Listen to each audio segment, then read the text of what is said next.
எங்க குடும்பத்துல 6 பேர் இருக்காங்க. எங்க அப்பா, எங்க அம்மா, எங்க வீட்டுல உள்ள பிள்ளைகள் வந்து 4 பேரு, ஒரு மக, 3 பசங்க. இந்த 4 பேருக்குமே கல்யாணம் ஆயிருச்சு. இப்ப எனக்கு மட்டும் ஒரு பெண் குழந்தை இருக்கு. எங்க தம்பிமார்களுக்கு குழந்தை இல்ல.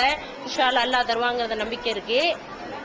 இப்ப என்னுடைய வாப்பாக்கு, எங்க அம்மாக்கு சரி, என்னுடைய பெண் குழந்தை அவங்களுடைய குடும்பத்துக்கு வந்து குழந்தை செல்வமா ஆகாதா, இல்ல என் தம்பிமாரு பெத்து கொடுத்தாதான் அது குழந்தை செல்வமா, அவங்களுக்கு அது வாரிசா அப்படின்னு சொல்லி குர்ஆன் ஹதீஸ் அடிப்படையில எனக்கு விளக்கம் தரும். அதாவது இந்த கேள்விக்கு வந்து எளிமையாக நீங்கள் வந்து விடையை கண்டுபிடிச்சிடலாம். ரசூல் ஸல்லல்லாஹு அலைஹி வஸல்லம் அவங்களுக்கு வந்து ஆம்பளை பிள்ளைய கொடுத்து ஒரே குழந்தைய கொடுத்து எடுத்துட்டான்ல, அவங்களுக்கு வந்து ஆம்பளை பிள்ளை வழியாக எந்த பேரம்பேத்தியும் இல்லை. ஆம்பளை பிள்ளை யார் பெரிய ஆளாகி கல்யாணம் பண்ணி கொடுத்து அப்படி ஒரு சந்தர்ப்பத்தை அல்லாஹ் கொடுக்கவே இல்லை. ரசூலுல்லாஹ்வுடைய பேரப்பிள்ளைன்னு சொல்ற ஆளுக்கு எல்லாருமே யாரு? எல்லாம் பொம்பளை மக்க பேரன் தான். வழங்குதா? ஹசனா இருந்தாலும் பொம்பளை பேரன் தான், ஹுசைனா இருந்தாலும் அதுவும் பொம்பளை மக்களுடைய பேரன் தான், உமாமாண்டு ஒரு பேத்தி இருந்தாங்க, அதுவும் பொம்பளை புள்ள வழியா வந்ததுதான். 4 பொம்பளை புள்ள வழியாகவும் கிடைச்ச புள்ள பூரா யாரு தான்? ஜெயினபு, ருக்கையா, உம்மு குல்சும், பாத்திமாண்டு 4 பொம்பளை பிள்ளைங்க வழியாகவும் அவங்களுக்கு பிறந்த பிள்ளைகள்லாம் அவங்களுடைய பேர பிள்ளை தான். என்னுடைய ஈரக்குள்ள எல்லாம் சொன்னாங்க, கொஞ்சினாங்க, பேரனாகத்தான் வைத்துக் கொண்டிருந்தார்கள். எல்லாமே நினைச்சாங்க ஹசனுக்கு வந்து அக்கீகா கொடுக்கறது அவங்க தான் கொடுத்தாங்க. பேரனுக்கு சொல்லி மௌ வீட்டு பேரனுக்கு தான் கொடுப்பேன், மௌ வீட்டுக்கு பேரனுக்கு கொடுக்க மாட்டேன்னு சொல்லல. ஹசனுக்கு அக்கீகா பிறந்தவனு கொடுப்பாங்க இல்லையா, அதை கூட நினைச்சாங்க ரசூல் ஸல்லல்லாஹு அலைஹி வஸல்லம் அவங்க தான் கொடுத்தாங்க. தம்பியா வேற போயிடுறாரு, சின்னப்ப மகன் தானே அலி, அந்த மாதிரி ஒரு ரிலேஷன்ஷிப் இருந்ததுனால, அதனால வந்து ஆம்பளை பிள்ளை வழியில வர்றதுதான் பேரன், பொம்பளை புள்ள வழியில வர்றது பேரன் இல்லைங்கிறது கிடையாது மார்க்கத்துல. ரசூலுல்லாஹ்வுக்கு இப்படி இல்லாததை நீங்க என்ன செய்யலாம், விளங்கிக்கலாம். அதாவது சொத்து வந்து ஒரு முஸ்லீம் விற்க வந்தா அதுக்கு ஒரு மார்க்கத்தில் ஒரு சட்ட ஒழுங்கு இருக்கு. அந்த சொத்தை வந்து தன்னுடைய வாரிசுகளுக்கு முத கொடுக்கணும், இல்லாட்டா பண்டை வீட்டாளர் கொடுக்கணும்னு சொல்லி ஒரு ஒழுங்குமுறை இருக்கு. அதே நேரத்தில் விற்கும் போது கூட குறுக்கிடக்கூடாது, வாங்கும் நோக்கம் இல்லாமல் ஏற்றி விடக்கூடாது என்றெல்லாம் சொத்துல இந்த மாதிரிலாம் அதிகமாக ஒரு இது இருக்கு. ஆனால் இந்த சொத்து புரோக்கர் இன்னைக்கு ஒரு தொழில் வந்து முஸ்லீம் இடத்துல வந்து அதிகமான முறையில் வந்து பல பிராடு, பொய், பித்தலாட்டத்தில் நம்ம ஆளுங்க அதிகமாக அதில் வந்துகிட்டு கலக்கிறாங்க. அதற்கு மார்க்கத்தில் வந்து ஒரு சரியான ஒரு விளக்கத்தை கொடுக்கும். சொத்துக்கள் வாங்குவதற்கும் விற்பதற்கும் இன்றைக்கு புரோக்கர்கள், இடைத்தரகர்கள் என்ன செய்யறாங்க, இருக்கிறாங்க. நம்ம ஒரு இடத்தை பிடிக்கிறது, வாங்குறோம், நம்ம பேசுறோம், அவர் விற்கிறாரு, வாங்கிட்டு போறோம்னு அது ஒரு கணக்கு. இடையில இருந்து கொண்டு என்ன செய்யறாங்க, புரோக்கர்கள் சில பேர் இருந்து கொண்டு ரொம்ப ஏமாத்துறாங்க. இதெல்லாம் சரியான்னு கேட்கிறாங்க. இதுல வந்து 2 மேட்டர் இருக்கிறது. புரோக்கரா இருக்கிறதுங்கிறது ஒண்ணு, ஏமாத்துறாங்கிறது ஒண்ணு, 2 வெவ்வேறு விஷயம். ஏமாத்துறதுங்கிறது எந்த விஷயத்திலையும் கூடாது. வியாபாரம் மார்க்கத்தில் அனுமதி தான். எத்தனை வியாபாரி வந்து வியாபாரத்தில் பொய் சொல்லுவான், அதனால வியாபாரமே கூடாதுன்னு சொல்ல முடியும்? வியாபாரத்தில் பொய் சொல்லக்கூடாதுன்னு தான் சொல்லணும். வியாபாரி கலப்படம் பண்றான், வியாபாரம் கலப்படம் பண்றாங்க, அதனால வியாபாரமே கூடாதுன்னு சொல்லக்கூடாது.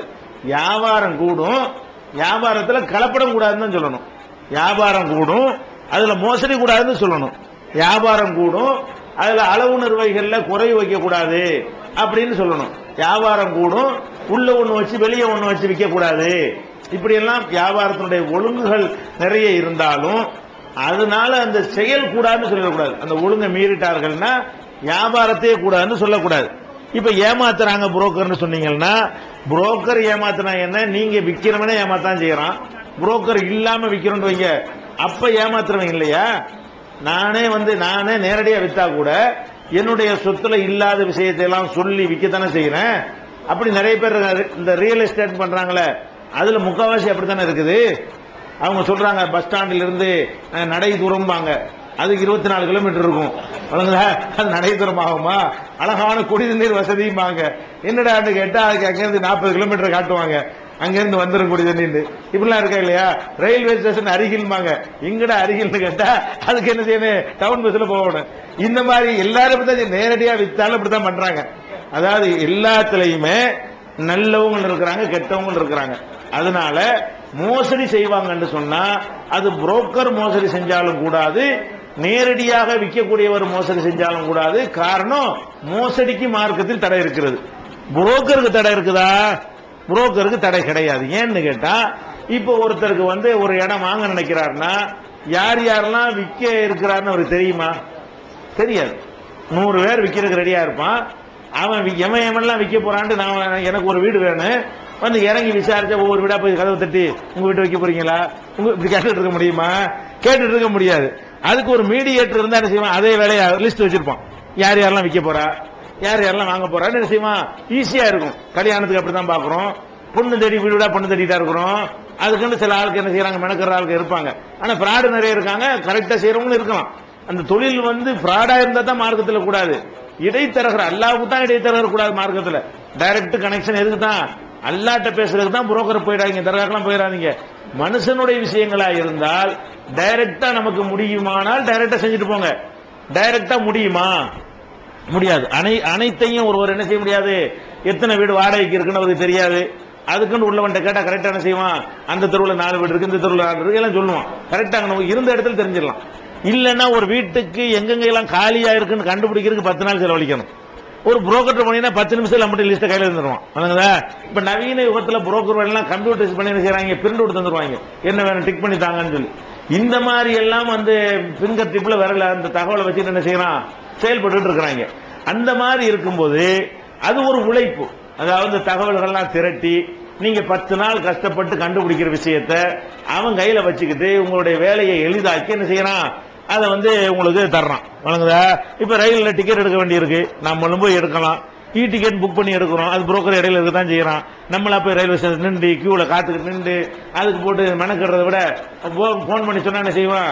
கிரெடிட் கார்டுல காசை போட்டு விட்டா 1/2 மணி நேரத்துல டிக்கெட் நமக்கு வந்து மெயில அனுப்பி விட்டுறாங்க. இதெல்லாம் வந்து இந்த மாதிரி இடைத்தரகர்கள் இருப்பதுல நன்மைகளும் இருக்கிறது. நீங்க சொல்றது கேடுகளும் இருக்கிறது. மோசடிகளும் பண்றான். நன்மைகளும் நம்முடைய வேலையை லேசாக்குகிறது. அவங்களும் உழைக்கிறாங்க. அது ஒரு ஹலாலான ஒரு விஷயம்தான். அதுல என்ன மேட்டர்னு கேட்டா உள்ளதை சொல்லணும். ஏமாத்தக்கூடாது. புரோக்கர் என்ன செய்வான் தெரியுமா? நம்ம கூட்டிகளை காட்டுறதுக்காக வேண்டி அந்த அந்த அப்படி பில்டப் கொடுப்பான். இல்லாத ஒன்னெல்லாம் சேர்த்து சொந்தக்காரன் கொடுக்கறதெல்லாம் தாண்டி என்ன செய்வான்? அப்படி நிறைய செய்வாங்க. அதெல்லாம் செஞ்சு பொய்யெல்லாம் சொல்லக்கூடாது. இதுதான் யதார்த்தம், இவ்வளவுதாங்க விஷயம் அப்படிமா. வில்லங்க சொத்தை வந்து வில்லங்கமே இல்லைன்றுவான். 4 பேருக்கு சொந்தம் இவனுக்கே தெரியும். ஒருத்தன் கள்ளத்தனமா விற்பான். அது ஒரு ஆளுடைய சொத்து தான் சொல்லிவிடுவான். இந்த மாதிரி எல்லாம் அந்த இடைஞ்சல் பண்ற மாதிரி உள்ள காரியங்கள் செஞ்சா அந்த செயல் தான் கூடாதுன்னு சொல்லணுமே தவிர புரோக்கரா இருக்கிறதே கூடாதா? அப்ப ஒண்ணுமே பண்ண முடியாது. இன்னைக்கு அனைத்து ஏஜென்சிகளுமே காலியாயிரும். எல்லாம் புரோக்கர் தான் வாங்கி தான் கொடுத்துட்டு இருக்கிறான். கடையில சரக்கு வைக்காம என்ன செய்யறான்? எல்லாம் வாங்கி வாங்கி கைமாத்தி விடுற வேலைகள் தான் முக்காவாசி தொழில்கள்ல இன்னைக்கு இருக்கிற இந்த நவீன யுகத்துல. அதனால வந்து புரோக்கருங்கிறது மார்க்கத்துல வந்து தப்பு கிடையாது. ஆனா நீங்க சொல்ற மாதிரி இருக்குது. அதிகமான புரோக்கர்கள் வந்து என்ன செய்யறாங்க? இந்த மாதிரி மோசடி செய்யக்கூடியவர்களாக பொய் சொல்லக்கூடியவர்களாக இருக்கிறாங்க. அது கூடாது. ஒண்ணு. ரெண்டாவது வந்து 2 பக்கம் கமிஷன் வாங்கக்கூடாது. அது ஏமாத்துற வேலை. புரோக்கர்னு சொன்னா வித்து கொடுக்கறவன்ட்ட நான் தான் இடம் வச்சிருக்கிறேன், என்கிட்ட என்ன செய்யணும்? இந்த இடத்தை வித்து தாப்பாங்கிறேன். அப்ப எனக்கு என்ன ரேட்டு, உனக்கு நான் எவ்வளவு தருவேன்னு பேசிக்கிறோம். அவன்கிட்ட போய் கேட்டீங்கன்னா நீ யாருக்கு விசுவாசமா இருப்ப? இப்ப ஒரு ஆளுக்கு தான் வேலை செய்யணும். ஒரு சம்பளத்துக்கு ஒரு ஆள்கிட்ட வேலை பார்க்கணும். இவன் என்ன பண்றான்னு கேட்டா இவன்ட்டையும் பொய்களை சொல்லி ஒரு கமிஷன் வாங்கிக்கிறான், அவன்கிட்டையும் ஒரு பொய்யை சொல்லி ஒரு கமிஷன் பார்க்கறான். 2 சைடு பார்க்கறாங்கல்ல. இது முனாபிக்கு. இது மார்க்கத்தில் கூடாது. ஒரு பக்கம் நீ வாங்கி கொடுக்குறியா, அவனுக்கு சார்பா பேசி அடிச்சு கிடிச்சு பேசி அவனுக்கு நீ யாருக்கு அடிச்சு பேசுவ? இப்ப ₹2 வாங்கிட்டு ₹1 வாங்கிட்டா அவன் சொல்ற மாதிரி நீ வித்து கொடுப்பியா? இவன் விரும்புற மாதிரி வாங்கி கொடுப்பியா? 2 பேர்கிட்டையும் போய் சொல்லி இவனுக்கு சாதகம் செய்யற மாதிரி இவனை நம்ப வச்சு, அவனுக்கு சாதகம் செய்யற மாதிரி அவனை நம்ப வச்சு 2 பேரையும் ஏமாத்தி 5 லட்சம் ரூபாய் உங்களுக்கு குறைச்சு விட்டான்ல. அப்படிமா குறைச்சுனா இருக்க மாட்டான், கூட வாங்கி கொடுத்துருப்பான். அவனை நம்ப வச்சிருவான். அப்படியே 5 லட்சம் ரூபாய் குறைச்சு வாங்கி தண்டானு அவன்கிட்ட போயிட்டு 5 லட்சம் ரூபாய் கூட வாங்கி தண்டான உங்களுக்கு அப்படிமா. அப்படியே கள்ளம் தானே. இதே 2 சைடு. ஒரு சைடு வாங்கு. நீ விக்கிறவனுக்கு புரோக்கரா இருந்தா விக்கிறவன்ட்ட மட்டும் வாங்கு, வாங்குறவனுக்கு புரோக்கரா இருந்தா அவன்கிட்ட மட்டும் கமிஷன் வாங்கிக்க உழைப்புக்கு. 2 சைடு வாங்கினா அது பிராடு கண்டிப்பா இருக்கும். 2 பக்கம் போய் சொல்லக்கூடாது. ஒரு பக்கம்னா உள்ளதை சொல்லி என்ன செய்யலாம்? இதான் விஷயம், நான் தந்துடுறேன். இவன் பக்கமே நின்று பேசணும். யாருக்கு உழைக்கிறானோ அவனுடைய ஊழியனா இருந்தா அவனுடைய கடையில வேலை செஞ்சா எப்படி பேசணுமோ அப்படி பேசணும். இந்த இடத்த அவ்வளவுதான் தர முடியும்னு முதலாளிக்கு லாபம் சம்பாதிச்சு கொடுக்குற மாதிரி பேசணும். இவன் அங்கிட்டும் பேசி இங்கிட்டும் பேசி 2 பேருக்கும் கேடு செய்யக்கூடியவனாக இருந்தால் அந்த மாதிரி புரோக்கர் தான் இன்னைக்கு நாட்டில் நிறைய இருக்கிறது. ரெண்டு பக்கம் வாங்கி கொள்ளக்கூடிய புரோக்கர் வந்து கூடாது. ஒரு பக்கம் வாங்கி கொள்ளலாம், நேர்மையாக இருக்கலாம். அப்படி இருந்தா கூடும். பெண்கள் வந்து காது மூக்கெல்லாம் குத்துறாங்க, அத பத்தி விரிவாக சொல்லுங்க. பெண்கள் வந்து காது மூக்கு குத்துகிறார்கள், இதை பற்றி விரிவாக சொல்லுங்கள் கேட்கிறாங்க. இது வந்து பல சந்தர்ப்பங்களிலே இந்த கேள்விகள் வந்து பல ஆண்டுகளாக இது பதில் சொல்லப்பட்டு கொண்டே வருகிற ஒரு கேள்விதான். இஸ்லாத்தை பொறுத்த வரைக்கும் இந்த காது மூக்கு குத்துறதை பற்றி நேரடியாக எந்த ஒரு குறிப்பும் இல்லை. குர்ஆனிலேயோ நபி மொழியிலேயோ காது குத்தலாம், குத்துங்க என்று சொல்லியோ குத்தாதீங்க என்று சொல்லியோ நேரடியாக எந்த விதமான அனுமதியோ தடையோ இல்லை. குர்ஆன்ல நேரடியாக காது குத்துங்கள்ன்ற வாசகமும் இல்லை, காது குத்தாதீங்கிற வாசகமும் இருக்காது, ஹதீஸ்லயும் இல்லை. அதே நேரத்தில் வந்து நேரடியா இருக்கிறது மட்டும்தான் மார்க்கம் கிடையாது. இந்த மைக்கை பயன்படுத்தலாமா? நேரடியா இருக்க செய்யும், நேரடியா இருக்க மைக்கு ரசூலுல்லாஹ் காலத்துல இல்ல. மைக்கு பயன்படுத்துங்கள் நேரடியா தண்ணா கிடைக்குமா? கிடைக்காது. அதனால இல்லைன்னு சொல்ல முடியுமா? இதை பயன்படுத்தலாமா கூடாதாங்கிறதுக்கு அடிப்படை இருக்கும். அதை வச்சு என்ன செய்யலாம், இது கூடுமா கூடாதுன்னு கண்டுபிடிச்சிடலாம். அதனால இஸ்லாத்துல எந்த விஷயமா இருந்தாலும் நேரடியாக இல்லாவிட்டாலும் ஒன்றை கூடும் என்று சொல்வதற்கோ கூடாது என்று சொல்வதற்கோ கண்டிப்பா ஆதாரம் இருக்கும். ஏன்னா இது அல்லாஹ்வுடைய மார்க்கம். அல்லாஹ் வந்து எதையும் மறக்கிறவன் இல்ல, அனைத்து கியாமத் நாள் வரைக்கும் என்னென்ன வருமோ அனைத்தும் அவனுக்கு தெரியும். அப்படிங்கிற கோணத்துல நீங்க நுழைஞ்சு ஆராய்ச்சி பண்ணி பார்த்தா இப்ப காது மூக்கு குத்துறதை பத்தி நம்ம என்ன முடிவுக்கு வரலாம் என்று கண்டுபிடிக்க முடியும். என்ன கண்டுபிடிக்கிறது என்று கேட்டால், அல்லாஹ் வந்து தனக்கு ஒரு தன்மையை தனக்குத்தானே தன்னுடைய சிறப்பு தகுதியாக சில விஷயங்களை சொல்லி காட்டுகிறான். இது எனக்கு மட்டும்தான் உள்ள தகுதி. அந்த தகுதி என்னன்னு கேட்டா, தபாரக்கல்லாஹு அஹ்ஸனுல் ஹாலிகீன். நான் வந்து அல்லாஹ்வாகிய நான் எப்படிப்பட்டவன் என்றால் அழகிய முறையில் படைக்கக்கூடியவன், அழகிய படைப்பாளன். படைக்கிறவர்களையே நிறைய பேர் நீங்கள் படைக்கிறீங்க, மைக்க படைக்கிறீங்க, ஃபேனை படைக்கிறீங்க, பில்டிங் எல்லாம் படைக்கிறீங்க. நீங்கள் படைத்தாலும் நான் வந்து அழகுற படைப்பவன். அல்லாஹ் வந்து தனக்கு என்ன பேரை சூட்டிக்கிறான், நான் வந்து எதை படைச்சாலும் அழகான முறையில் தான் நான் படைப்பேன். என்னைய மாதிரி அழகா யாரும் படைக்க இயலாதுன்றது அல்லாஹ்வுடைய ஒரு தனித்தன்மையாக குர்ஆனில் அல்லாஹ் சொல்லி காட்டுகிறான். அதுக்கப்புறம் மனுஷனை பத்தி சொல்லும் பொழுது அவனை பத்தி எப்படி படைச்சிருக்கோம்னு கேட்டா, அஹ்ஸன தக்வீம், அவனை அழகிய வடிவத்தில் படைத்தோம். நானும் அழகா படைக்கிறவன் அப்படின்னு சொல்லிவிட்டான் அல்லாஹ். மனுஷனை பத்தி சொல்லும் பொழுது இருக்கிற படைப்புகள்ல ரொம்ப அற்புதமான வடிவமைப்பு யாருக்குன்னு கேட்டா மனுஷனுக்கு தான். மனுஷனுக்கு இருக்கக்கூடிய இந்த வடிவமைப்பு வேற யாருக்குமே, வேற எந்த ஜீவனுக்குமே அல்லாஹ் வந்து கொடுக்கல. நம்ம தான் படைப்புகள்ல ரொம்ப அழகான படைப்பு.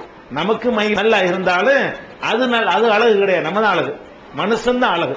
மனுஷன் படைப்புடைய ஒரு அழகு எதுல கிடையாது, உலகத்தில் உள்ள எந்த ஒரு படைப்புலையும் கிடையாது. நமக்கு மற்றதெல்லாம் அழகாக்கி காட்டுறோம். அப்பதான் உலகத்தில் வாழ முடியல, கிறுக்கு பிடிச்சு போயிடுவாங்க. பார்த்தா அது அழகா தெரியும், அப்பதான் ஒரு இன்பமா இருக்கும். அதுக்காக வேண்டி அல்லாஹ் என்ன செய்யறான், நம்மோடு ஒப்பிடும் பொழுது ஒண்ணுமில்லாத விஷயம் எல்லாம் நமக்கு அழகா இருக்கிற மாதிரி அப்படி ஆக்கி வச்சுட்டான் அல்லாஹ். ஆனா உண்மையில் பார்த்தா யாரு தான் அழகு, மனுஷன் தான் அழகு. அப்ப அந்த மாதிரி அல்லாஹ் குர்ஆன்ல வந்து நான் அழகிய படைப்பாளன்கிறான். மனுஷனை படைக்கும் பொழுது என்ன செய்யறோம், அவனை வந்து அஹ்ஸன தக்வீம் அழகான வடிவத்தில் படைத்தோம் அப்படின்னு அல்லாஹ் வந்து சொல்லி காட்டுறான். அதுக்கடுத்து இதை விளைவிக்கணும். அப்ப அல்லாஹ் வந்து எதை படைக்கிறானோ அதுதான் அழகு. அது அழகு இல்லைன்னு சேஞ்ச் பண்ணோன்னு வைங்க, அவன் அழகா படைக்கிறேன். அல்லாஹ் ஒன்றை ஒரு அமைப்பை படைத்திருக்கும் பொழுது அது தவறு. இப்ப நம்ம என்ன செய்யறோம், காது மூக்கு குத்துறோம். குத்துற ஆளு ஏன் குத்துறாங்க, அது ஒரு அழகு. காதுல அந்த காது குத்துனா அது ஒரு அழகா இருக்கும், மூக்கு குத்துனா அது ஒரு அழகா இருக்குன்னு நினைக்கிறாங்க. அப்ப என்ன அர்த்தம்னு கேட்டா, இந்த ஒரு அழகு அவனுக்கு தெரியல. ஒரு ஆளு ரெண்டு ஆளுக்கு இல்லாட்டி அதை திருத்திக்கலாம். அல்ல எல்லாத்துக்கும் காது மூக்குல ஓட்டை போட்டு ரெண்டு பொம்பளைக்கு மட்டும் இல்லைன்னு வைங்க, அது மெடிக்கல் ரீதியான ஒரு ஊனம் குறைந்து போட்டு ஒரு டாக்டர் போய் காதை குத்திக்கலாம். ஒரு பொம்பளைக்கு கூட அல்ல என்ன செய்யல, காது குத்தி படைக்கவே இல்லையே. ஒரு பொம்பளை கூட மூக்கு குத்தி எல்லாம் படைக்கவே இல்லை. அல்ல படைக்கும் போது என்ன செய்யறான், அதுதான் அழகு என்று இருந்தால், எது நீங்க வந்து நீங்க சேஞ்ச் பண்றீங்க உடம்ப, பவுடர் போடுறது லிப்டிக் போடுறதெல்லாம் உடம்ப போட்டு சேஞ்ச் பண்றது இல்ல, இது உடம்புல ஒரு ஊனத்தை ஏற்படுத்துகிறீர்கள். அழகா இருக்கு, ஒரு முள்ளு குத்துனா ஊனம் தானே அது. இது நிரந்தரமா இருக்கக்கூடிய ஒரு துவாரத்தை நம்ம வந்து ஏற்படுத்தணும் என்று சொன்னால், அப்ப அதுக்கு என்ன நம்மளை அறியாம சொல்றோம்னு கேட்டா, ஓ நீங்க பெரிய அழகிய படைப்பாளனும், இது போட தெரிஞ்சா உங்களுக்கு, இங்கன்னு ஒரு ஓட்ட போட தெரிஞ்சா நாங்க கண்டுபிடி அர்த்தம். அதுக்கு நீங்க இப்படி சொல்லாட்டாலும் என்ன அர்த்தம், இது இவ்வளவு முக்கியமான மேட்டர் எல்லாம் விட்டுவிட்டான். அப்ப அப்படின்ற அர்த்தம் இருக்கா இல்லையா? ஆம்பளண்டா இப்படித்தான் இருக்கணும், எப்படிலாம் வித்தியாசப்படி படைச்சிருக்கிறான். ரெண்டு பேரும் மனிதரா இருந்தாலும் ஒரு ஆணுக்கு என்னென்னலாம் இருந்தா அது அழகா இருக்குமோ அதையெல்லாம் அவனுக்கு வைக்கிறான், ஒரு பெண்ணுக்கு என்னமா இருந்தா அந்த அழகா இருக்குமோ அதையெல்லாம் வைக்கிறான். ஒண்ணு கூட விடாம ஒவ்வொரு அம்சத்தையும் என்ன செய்யறான், இந்த மாதிரி தாடிகள்லாம் அதே கண்ணம் தான் இருக்கு, அவங்களுக்கு வர மாட்டேங்குது. வந்தா நல்லா இருக்காது, பொம்பளைக்கு தாடி நல்லா இருக்கும். ஒரு கொடுவா மிஸ் வச்சுக்கிட்டு பொம்பளை யாரா பாப்பீங்களா? அல்ல என்ன செய்யறான், அதுக்கு கரெக்டா பண்றான். அப்ப நம்ம என்ன பண்ணணும், அவன் செய்யற எல்லாமே அழகாத்தான் இருக்கும். அப்ப பொம்பளை அல்லாஹ் எப்படி படைக்கிறானோ அதுதான் அழகு, பொம்பளைக்கு அதான் அழகு. ஆம்பளை அல்லாஹ் எப்படி படைக்கிறானோ அது ஆம்பளைக்கு அதான் அழகு. இதை நம்ம கொள்கைகளோட ஒத்துக்கிறணும். அப்ப அல்லாஹ் படைக்கும் போது இது ஒரு அவசியமானதாக அவன் கருதலைங்கும் போது நம்ம அழகுக்கு இதை செய்தால் அவன் மீது, அவனுடைய தகுதியின் மீது, அவனுடைய திறமையின் மீது ஒரு குறை சொல்வதாக வருமா வராதா? இது ஒரு ஃபர்ஸ்ட் விஷயம். இதனால கூடாதுன்னு எடுத்துக்கொள்ளலாம். ரெண்டாவது என்ன பார்க்கலான்னு கேட்டா, இப்லீஸ் இருக்கான் இல்லையா, அவனை அல்லாஹ் வெளியேற்றுறான். வெளியேற்றும் பொழுது எதுக்கு வெளியேற்றுறான்? ஆதம் அலைஹிஸ்ஸலாத்தை கெடுத்து விட்டானா, கெடுத்த உடனே இங்கிருந்து வெளியேறாண்டு அவனை வெளியேற்றுறான். இல்ல வெளியேற்றின உடனே என்ன ஆகுறான்னு கேட்டா, அவன் சில உறுதிமொழிகள் அல்லாஹ்ட்ட கேட்கறான். என்ன உறுதிமொழி? நான் மக்களை கெடுக்க போறேன் அப்படின்னு சொல்றான். என்னடா கெடுக்க போற அப்படின்னு என்ன செய்யறான்? இப்லீஸ் சொல்றான், லவ் மன்னி என்னகும் ஒல ஆமுரன்னகும் கொலை பத்திக்குன்ன ஆதானல் அண்ணாமே கொலை யுகையிருன்ன கல்கல்லா. அவன் என்ன சொல்றான்னு கேட்டா, நான் போய் மக்களை ஆசை வார்த்தை காட்டுவேன், அவங்க என்னுடைய சொல்லை கேட்டு கால்நடைகளுடைய காதுகளை அறுப்பார்கள், அல்லாஹ்வாகிய நீ படைத்த கோலங்களை மாற்றுவார்கள், நீ என்ன கோலத்தில் படைத்திருக்கிறாயோ ஃபலயுகையிருன்ன கல்கல்லா, அல்லாஹ்வாகிய நீ எப்படி படைத்திருக்கிறாயோ அதையெல்லாம் மாத்துற மாதிரி நான் செஞ்சிருவேன் அப்படின்னு யார் சொல்றா? இப்லீஸ் அல்லாஹ்ட்ட சொல்றான். செஞ்சுக்கேன்னு அல்லாஹ் சொல்லிடுறான். இப்லீஸை வெளியேற்றும் போது அவன் என்ன சொல்லிட்டு வர்றான்? அல்லாஹ் நீ ஒரு மாதிரியா படைக்கிறீல ஒரு கோலம், அந்த கோலத்தையே மாத்திரபடி நான் செய்து விடுவேன். அப்ப இதுல என்ன விளங்குது? நம்முடைய கோலத்தை மாத்துறது சைத்தானுடைய வேலை. நம்மள அல்லாஹ் என்ன மாதிரி படைத்திருக்கிறானோ அந்த படைப்பு சரியில்லை, இப்படி இருந்தா தான் சரின்னு மாத்துனா அது என்ன செய்யறோம்? சைத்தான் அந்த தூண்டுதலை செய்கிறான். இந்த வசனத்திலிருந்தும் இந்த கருத்தை நம்ம விளங்கிக் கொள்றோம். ரெண்டாச்சா, இது ஒரு ரெண்டாவது பாயிண்ட். மூணாவது என்னன்னு கேட்டா, நபிகள் நாயகம் ஸல்லல்லாஹு அலைஹி வஸல்லம் அவங்க காலத்துல பெண்கள் அழகுக்காக சில வேலைகளை செஞ்சாங்க. என்ன வேலை செஞ்சாங்க? பல்லு இருக்குதுல, இந்த பல்லு பெருசு பெருசா இருந்தா நல்லா இருக்காது, சின்னதா இருந்தா தான் நல்லதுன்னு சொல்லிட்டு பற்கள் அந்த ராவி என்ன செய்வாங்கன்னா சின்னதாக்கி கொள்வார்கள் அழகுக்காக வேண்டி. ஒரு பல்லு நட்டிக்கிட்டு இருக்கு, அசிங்கமா இருக்குது, அதுக்காக வேண்டி ஒரு ஆள் செஞ்சா அது கூட மார்க்கத்தில் அது மருத்துவம். அது ஊனமா இருந்து குறைபாடா இருந்து என்ன செய்யலாம், சரி பண்ணிக்கலாம். நல்லா இருக்கு பல்லு, அது சின்னதா இருக்கணுங்கிறதுக்காக வேண்டி என்ன பண்றான், அப்படி ஒரு அந்த புலவர்கள்லாம் அப்படி எழுதி வச்சுட்டு போயிட்டாங்க. பொம்பளைக்குன்னா பல்லு சின்னதா இருக்கணும் அப்படிலாம் கிடையாது. பாட்டெல்லாம் படிக்கிறான்ல, பச்சரிசி பல்லாடன்னு படிப்பான். பச்சரிசி பல்லு இருந்தா திங்க முடியுமா? பச்சரிசி மாதிரி இருந்தா இறைச்சி கூட கிடைக்க முடியாது, சும்மா கேட்க நல்லா இருக்கும். அது வாழ்க்கைக்கு சரியா வராது. அப்படி ஒரு பல்லு இருந்தா வாழ முடியாது. அப்ப அந்த பல்லு இருக்கிறது ஒண்ணும் இல்லாட்டியும் இல்லாம இருக்கிறது ஒண்ணுதான். அப்ப இவன் என்ன பண்றான், அந்த பச்சரிசி மாதிரி பல்லு இருக்கணும்னு சொல்லிக்கிட்டு பல்ல சின்ன சின்னதா ஆக்கிட்டு இருந்தாங்க. இப்ப ரசூல் ஸல்லல்லாஹு என்ன பண்றாங்கன்னு கேட்டா, அழகுக்காக வேண்டி பச்சை குத்தி கொள்ளக்கூடிய பெண்களையும், பச்சை குத்தி விடக்கூடிய பெண்களையும், ஒட்டுமுடி வைத்துக் கொள்ளக்கூடிய பெண்களையும், அழகுக்காக வேண்டி பற்களை தீட்டி ராவி சின்னதாக்கி கொள்ளக்கூடிய பெண்களையும், அதோடு சேர்த்து கடைசியா சொல்றாங்க அல் முகையிராத்தி ஹல்கல்லா, அல்லாஹ் படைத்த கோலத்தை மாற்றி அமைக்கக்கூடிய பெண்களையும் அல்லாஹ் சபிக்கிறான். அல்லாஹ் ஒரு கோலத்தில் உங்களை படைத்திருக்கும் பொழுது அதை சேஞ்ச் பண்ணின ஆட்களை என்ன செய்யறான், அல்லாஹ் சபிக்கிறான். இப்படின்னு யார் சொல்றா? ரசூல் ஸல்லல்லாஹு அலைஹி வஸல்லம் சொல்றாங்க. இப்ப இந்த காது மூக்கு குத்துறதெல்லாம் அல்லாஹ் படைத்திருக்கிற ஒரு கோலத்தை மாற்றி அமைக்கிறதாகத்தான் இருக்கே தவிர இது எதுல சேராது. இது ஒரு அலங்கரித்துக் கொள்றோம்ல, சோப் போட்டு கழுவிக்கிறோம், அது மாதிரி ஒரு பவுடரை போட்டுக்கிறோம், அந்த மாதிரி ஒரு கோலத்தை மாத்துறதுல வராது. இது கோலத்தை மாத்திரம்னா அந்த உறுப்புகளையே சேஞ்ச் பண்ணி என்ன செய்யறது, செய்யறது. இப்படி செய்யற இந்த இதெல்லாம் வச்சு பார்க்கக்கூடிய நேரத்தில் இது இறைவனுடைய அந்த தன்மை, இறைவனுடைய அந்த படைப்பு திறனின் மீது குறை சொல்வதாக இருக்கிறது. இப்போ ஒரு கேள்வி ஒண்ணு கேட்பாங்க, வழக்கமா ஒரு கேள்வி கேட்பாங்க. என்ன கேள்வின்னா, அப்ப ஆம்பளைக்கு மட்டும் சுண்ணத்து பண்றீங்க, படைச்சபடி விட்டுற வேண்டியதானே அப்படிம்பாங்க. வழங்குதா? அது அழகுக்கா பண்றாங்க, தேவைக்கு பண்றது. வழங்குதா? அழகுக்கு தான் பண்ணக்கூடாது, நமக்கு என்ன இருக்குது, அழகுக்காக வேண்டி பண்ணக்கூடாது இருக்கிறது ஒண்ணு. அது தேவைக்கு பண்ணுகிறோம், பண்ண சொல்லி மார்க்கம் சொல்லுது. எவன் படைத்தானோ அவனே நினைஞ்சான், இது மட்டும் நீ என்னஞ்சிக்க. அது வந்து கற்ப அறையில் இருக்கும்போது தேவை, அது கவர் பண்ணி இல்லாட்டி நிறைய இன்ஃபெக்ஷன் ஆகி போயிடும். கற்ப அறையில் இல்லாட்டி பிறக்கும்போது எல்லாம் படைச்சிருக்கலாம், படைக்கும் போது சுண்ணத்து பண்ணின மாதிரி படைக்கிறது அவனுக்கு லேசானதுதான்.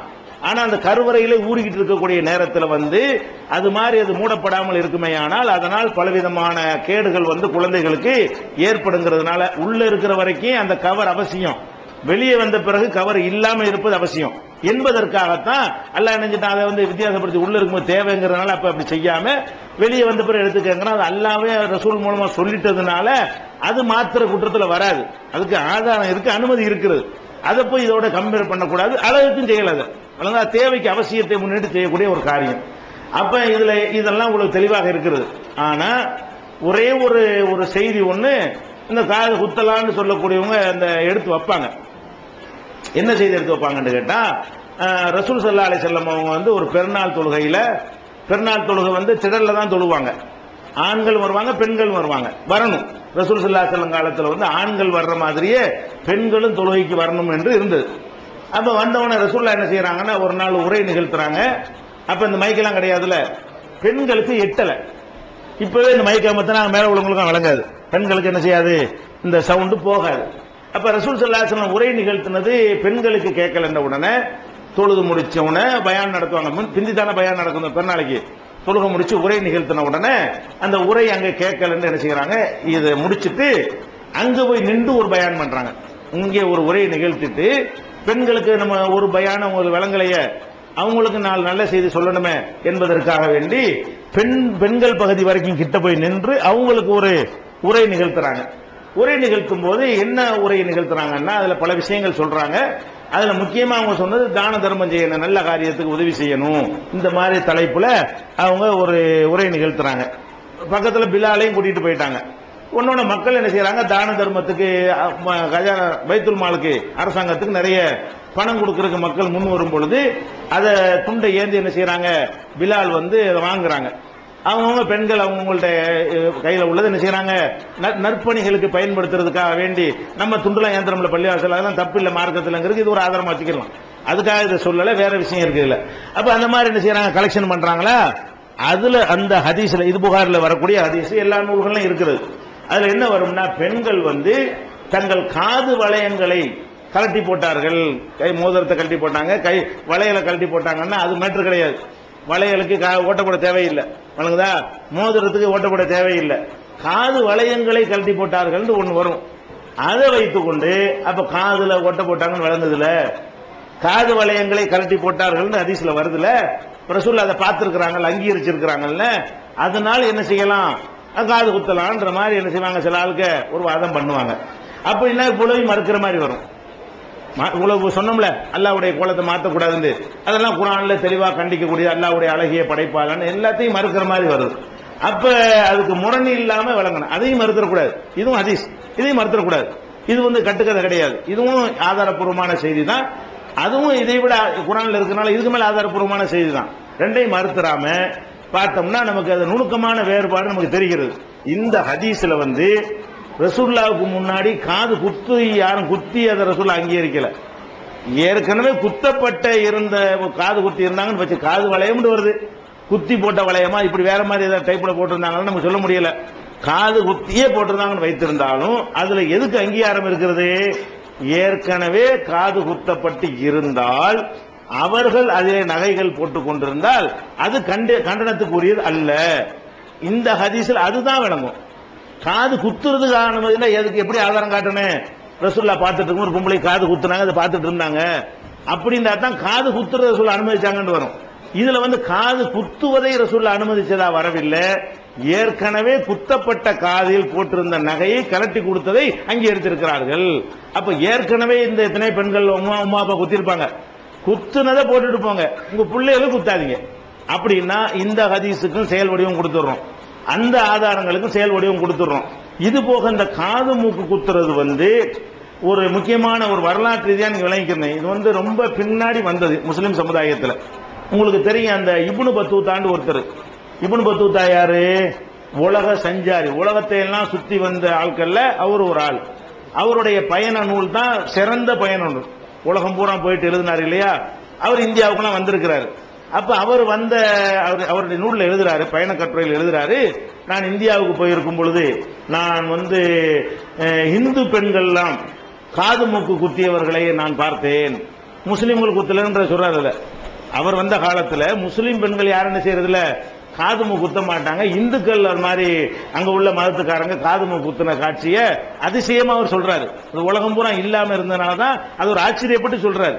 அப்ப அப்படி இதெல்லாம் வச்சு பார்க்கும் பொழுது இது ரொம்ப பின்னாடி நம்ம சமுதாயத்தில் நினைஞ்சிருக்குது. இப்னு பத்தூதா என்ன காணாங்க, எந்த வருஷமா இருப்பாரு அவரு? வரலாற்று படிச்சவங்க இருக்கிறீங்க, என்ன வருஷமா இருப்பாரு தெரியலையா? 6ஆம் நூற்றாண்டுல உள்ளவரா? 6ஆம் நூற்றாண்டுல உள்ளவர்னா நீங்க பாத்துக்கிறீங்க. அப்ப அவ்வளவு இத்தனை வருஷமா அவரு இல்லாம இருந்திருக்கு அவ்வளவு காலம் வரைக்கும். அதுக்கு பின்னாடி தான் நினைஞ்சிருக்குது அவர் இந்த காது குத்துற பழக்கம் முஸ்லிம்கள்ட்டையும் தொத்தி இருக்குது. இது ஒரு தகவல் காவல், இது ஆதாரம் கிடையாது. நம்ம சமுதாயத்தில் கூட இல்லாம இருந்து பின்னாடி தான் நுழைந்திருக்கிறது என்று விளங்கிக் கொள்கிறோம். அதனால இது இந்த காது மூக்கு குத்துறது என்பது மார்க்கத்தில் உள்ளது கிடையாது. பிள்ளைகளுக்கெல்லாம் குத்தாதீங்க. கொஞ்சம் முதல்ல தயக்கமா இருக்கும், எல்லாரும் குத்திருக்கோம் நம்ம புள்ள போடாடி அப்படி நினைப்பீங்க. அதெல்லாம் ஒன்றும் கிடையாது. நீங்க எல்லாம் நல்லபடியா என்ன செய்வான்ல, உலகத்தில் உள்ள மேலை நாடுகள்லாம் பொம்புலாம் காது குத்திரா இருக்கு, அங்கெல்லாம் குத்துற கடை நல்ல அழகாத்தான் இருக்கா, வழங்குதா, ஒன்றும் பாதிக்காது. சுத்ராவினுடைய அளவுகோல் என்ன, எப்போதெல்லாம் அது வைக்க வேண்டும், அது வைப்பதன் நோக்கம் என்ன? உதாரணமாக இப்ப இசா தொழுகையில 4வது ரக்காயத்துல நான் ஒரு ஜமாத்துல சேர்ந்து தொழுகிறேன் அப்படின்னா இமாம் நமக்கு சுத்ராவா இருக்கிறாரு. தொழுகை முடிந்ததுக்கு அப்புறம் நம்ம முன்னோக்கி போகணும் அப்படின்னு சொல்றாங்களே, எந்த அளவுக்கு உண்மை? தொழுகையை பொறுத்த வரைக்கும் நம்ம வீட்டில் தொழுதாலும் சரி, பள்ளிவாசல் தொழுதாலும் சரி, நம்ம ஒரு தடுப்பை ஏற்படுத்தி கொள்ள வேண்டும். தொழுகைக்கு என்ன மார்க்கத்தில் சொல்லப்பட்டிருக்குன்னா, நமக்கு முன்னாடி என்ன செய்யணும், ஒரு தடுப்பை ஏற்படுத்தி கொள்ள வேண்டும்.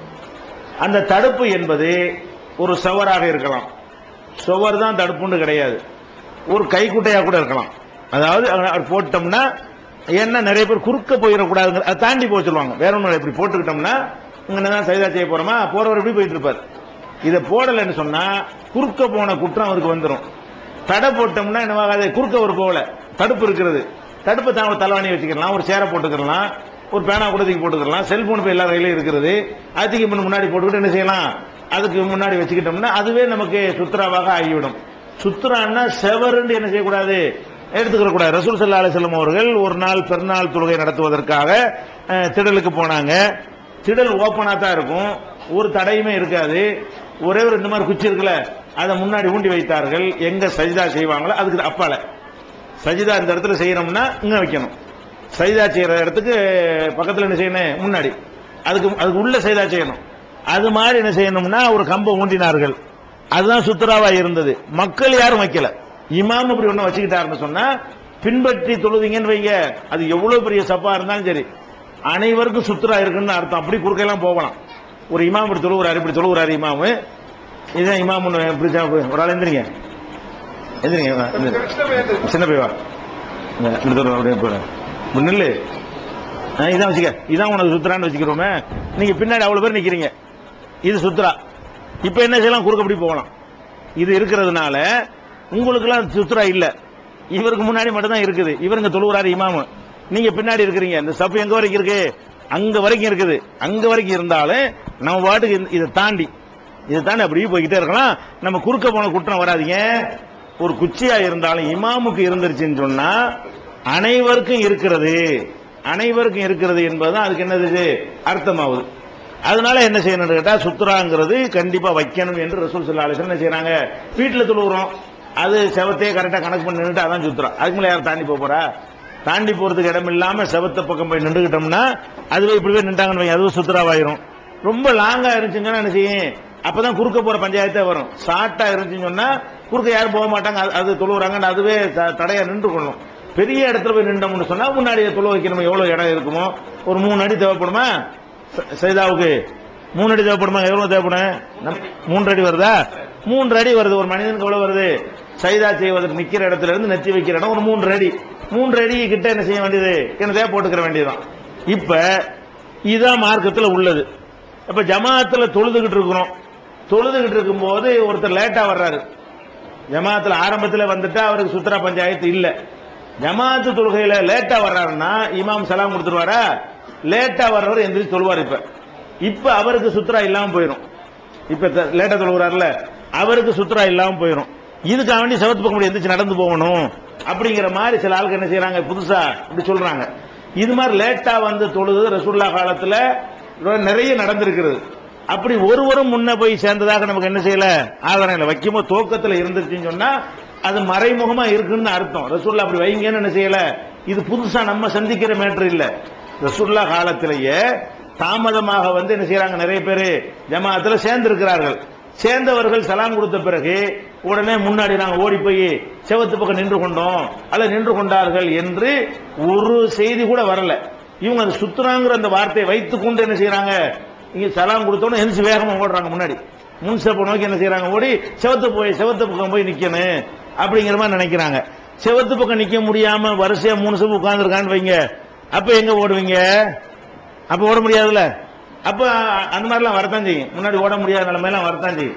அப்ப ஜமாத்துல சேரக்கூடிய நேரத்தில் இமாமுக்கு சுத்ரா இருந்தால் அவங்க பின்னாடி தொழுகிறவங்க வந்து லேட்டா வந்தாலும் அவங்க தனியா வைக்கணும் இல்ல, இமாம் வச்சுட்டாரு. அதுக்கு ரசூல் ஸல்லல்லாஹு அலைஹி வஸல்லம் செய்யல, காட்டி தரலதான். நீங்களா வைக்க நினைச்சீங்கன்னா, ஒரு பேணுதலுக்கு வைக்க நினைச்சீங்கன்னா முன்னாடி ஒரு கட்சிபதிக்கு போட்டுக்க வேண்டியதானே, ஒரு செல்போனத்துக்கு முன்னாடி போட்டுக்கிட்டா நீங்க இப்படி நினைச்சீங்கன்னா அப்படி ஒரு செய்யணும்னு மார்க்கத்தில் எந்த விதமான ஒரு ரூலும் சொல்லப்படவில்லை. ரசூலுல்லாஹ் காலத்தில் இது நடந்து இருந்து யாரையும் இப்படி செய்யுமாறு என்ன செய்யல, நீ ஏன் சுத்ரா வைத்துக் கொள்ளவில்லை, நான் சலாம் கொடுத்த உடனே ஒவ்வொரு லேட்டா வரக்கூடியவர்களாம் சுத்ராவை வைத்துக் கொள்ளுங்கன்னு சொல்லல. எப்ப சேர்ந்துட்டாரோ அதான் சுத்ரான்னு இஸ்லாம் வந்து எடுத்துக்கொள்கிறது. அப்படிதான் இருக்குது.